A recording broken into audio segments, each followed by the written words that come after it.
Olá pessoal, Maurício Godoy, subeditor do canal Energia. Estamos aqui no nosso estúdio, no Brasil Wind Power 2025, entrevistando diversos atores e agentes do setor eólico brasileiro. E dessa vez estamos com Thiago Tomazoli, que é o Country Manager ou presidente da Statkraft Brasil, assumiu recentemente, né, Thiago? Obrigado pela sua presença aqui, muito bom falar com você. Bom, Thiago, acho que não tem outra... O nosso tema aqui do Brasil Wind Power esse ano aliás, a COP30, dessa COP que é vista como a COP da implementação, como a gente ouviu por várias oportunidades aqui. A Statkraft, uma empresa que é estatal norueguesa, a Noruega, que é uma das maiores contribuidoras do Fundo Amazônia, né? Vai ter um papel também lá, né? Em Belém, durante a COP. Conta pra gente um pouquinho sobre isso. Godoy, obrigado pela oportunidade. E que nem tu bem pontuou, a Noruega é uma das principais contribuidoras do Fundo da Amazônia, então essa COP, principalmente sendo na Amazônia, tem um peso especial. Então a gente tem uma delegação robusta vindo da Noruega, ministros, a nossa CEO global, EVPs, a Innovation Norway também, com uma atuação muito forte nessa COP. A gente vai estar participando de vários painéis, tanto a nossa CEO global, eu também, para discutir a questão da transição energética, mudanças climáticas e como a Statkraft se posiciona, né? A Statkraft é uma empresa que globalmente tem 100% da sua matriz proveniente de energias renováveis e a gente se posiciona como um player com uma missão de renovar a forma como o mundo é impulsionado. Renew the way the world's powered. Então, essa COP ela é muito significativa para nós. E o Brasil é o país que a Statkraft tem a maior operação dela globalmente. Então, representa 10% da potência instalada, um pouco mais de 10% da geração. Então, está atuando num país que majoritariamente a matriz de geração é hidrelétrica, é renovável. É muito importante para a gente. Qual é a potência que a Statkraft tem no Brasil? Hoje a gente tem 2,4 gigas entre ativos operacionais e ativos em construção, distribuídos em eólicas, solares e hidrelétricas. Quanto que é cada uma delas? 320 megas aproximadamente de hidrelétrica, 1.6, 1.7 de eólica e aproximadamente meio giga de solar. Números aproximados. Sim, claro. Então, a eólica é a mais representativa dentro Exato. do portfólio da Statkraft, né?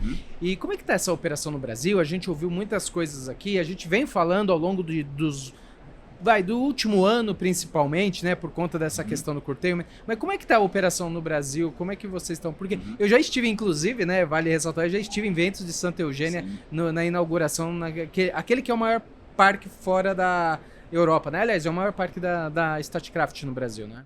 Fora a Noruega, que a gente tem uma operação de 1 giga de uma eólica onshore, esse parque que tu teve a oportunidade de nos prestigiar lá na Bahia, é o maior empreendimento da Statkraft. São então, 500 megas de eólica e a gente tem mais 200 megas de solar. Então é um complexo híbrido. Então hoje no Brasil todos os players eles têm sofrido um pouco com a questão do curtailment, né? Uma questão estrutural no país. Acho que a Statkraft, em todos os investimentos dela globalmente, ela se posiciona de uma forma muito assertiva. Então, uma empresa de 130 anos, então quando ela entra para investir em um negócio, ela entra para ter um nível de rentabilidade adequado. Então, a gente tem projetos sustentáveis em todas as dimensões, ambientalmente, socialmente e também financeiramente. Sim, o curtailment impacta a Statkraft, como outras grandes utilities, mas eu acho que a gente está bem posicionado, como a gente está sendo impactado e como a gente está ajustando o nosso portfólio para crescimento, também reduz a nossa exposição ao efeito dos cortes de geração. Uma coisa que quando a gente fala sobre isso, a gente tem ouvido muito falar sobre baterias. E a Statkraft tem uma operação piloto, né, de baterias. Como é que tem sido essa junção da renovável com baterias? O que você poderia dizer dessa experiência que está sendo conduzida pela empresa? Globalmente, a Statkraft ela tem bastante experiência com baterias. Né? Em UK, a gente já tem vários projetos operando, projetos em construção. Espanha também. Estamos iniciando um projeto no Chile, uma bateria, um BESS de 30 megas. E aqui no Brasil, a gente tem esse piloto de 1 mega.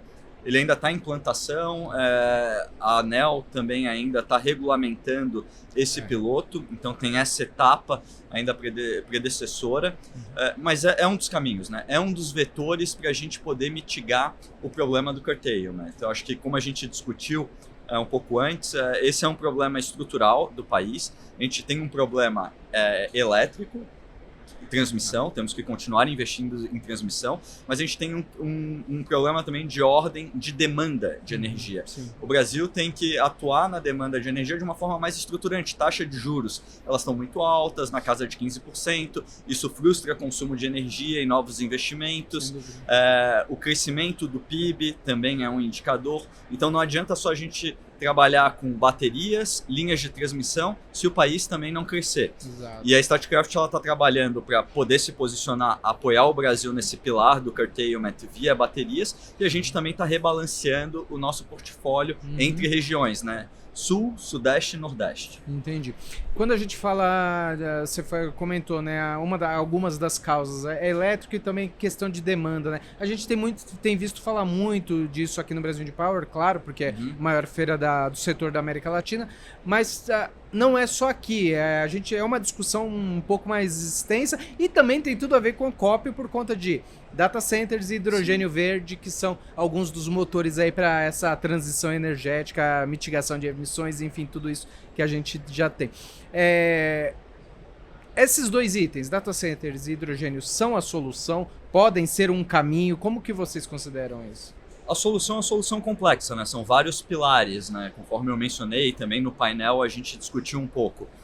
Certamente, data centers ajudam, né, a gente trabalhar nessa questão da demanda por energia, então o curtailment energético ele acaba reduzindo, desde que também colocados nas regiões corretas, né, Nordeste principalmente, e hidrogênio também é um vetor, né, a gente tem energia sobrando em alguns horários do dia, então essa energia ela poderia ser direcionada para data centers, então data centers junto com baterias, hidrogênio verde, são parte da solução, mas é um tema um pouco mais complexo e que tem que ser abordado de uma forma mais estruturante. Bom, mais um assunto que eu queria tratar com você é sobre o leilão, né? Você estava participando aqui de um painel aqui na Brasil de Power, onde foi abordado o leilão. Vocês olham para esse leilão de baterias, né, especificamente, leilão promete ser o LRCAP, né, mas ainda a gente não tem essas informações do governo. Como é que vocês estão olhando para esse assunto?